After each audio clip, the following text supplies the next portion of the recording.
Viral, polisi di Medan dihukum guling-guling di aspal Gegara Pungli.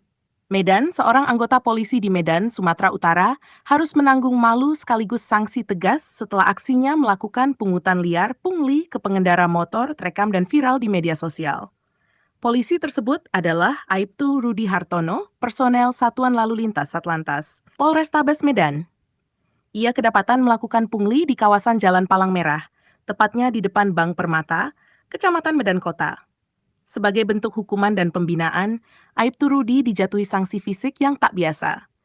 Dalam video yang beredar, terlihat ia diganjar hukuman berguling-guling di atas aspal panas di bawah terik matahari.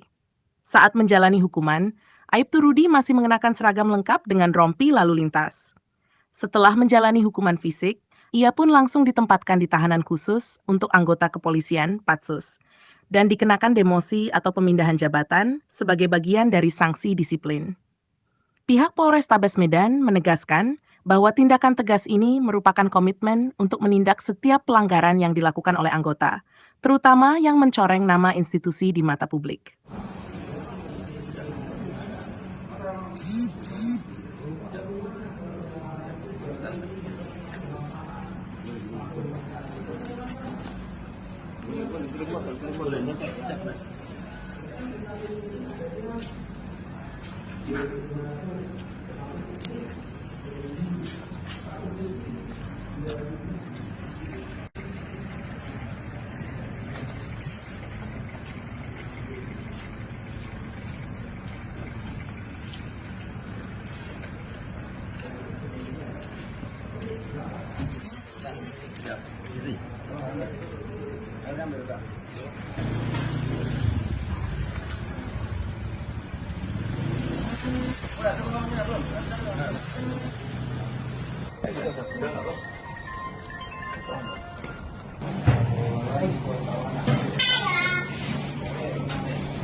Download Tribun X sekarang, menghadirkan lokal menjadi Indonesia.